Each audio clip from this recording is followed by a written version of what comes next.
Day-to-day happiness. Heavenletter number 5729.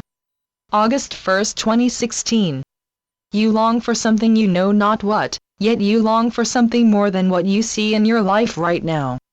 In the beating of your heart, you say, God, I do feel growth, as though I am getting somewhere, and yet, there remains an ache in my heart, well, a pondering, a yearning for something.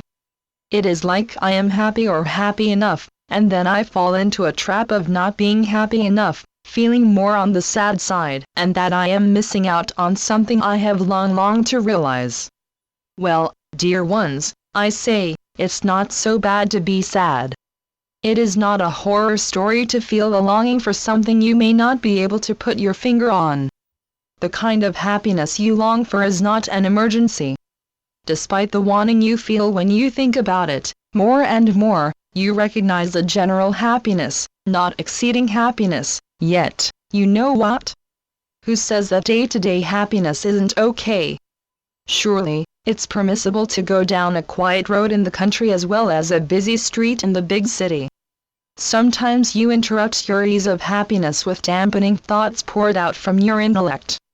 You are aware that thinking so much about your degree of happiness detracts from your happiness.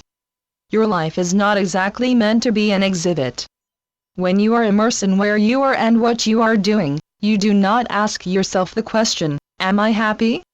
It is not a question to ask. There is no questionnaire in life that you have to fill out and answer the way the world might suggest. It is like when you take a trip in your car. Before you start your trip, you stop at the gas station and fill your tank. It is an automatic thing, not a big deal. You just get in your car and drive. You look at the scenery. You feel a smoothness. You don't dredge up cares. You are not looking for a scintillating trip. Your drive doesn't have to be scintillating. Life doesn't have to be scintillating. You also don't have to keep asking yourself, is the gas tank still full? It is not a question you keep asking. Not if you want to enjoy the drive. You don't worry yourself along the way. You don't repetitively ask yourself, will I really get there? When will I get there? You keep your foot on the gas pedal. Maybe you are driving to Salt Lake City. Salt Lake City exists in the world. You will reach there. Meanwhile, you keep your eye on the road. You are where you are at the moment, not somewhere else. What's wrong with that? Only your impatience is wrong with that. You stay within the speed limit. Beyond doubt, you are on your way. Well, sure, you are not at the debutante ball. And if you were, the debutante ball isn't better than where you are driving right now. At the debutante ball, you dance. At a dance, you probably aren't thinking that it would be better if you were taking a trip.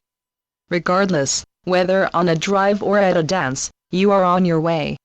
You are you, wherever you are. Your life doesn't depend so much on where you happen to be at a particular juncture in illusory space and time. Life doesn't have to be anything but what it is.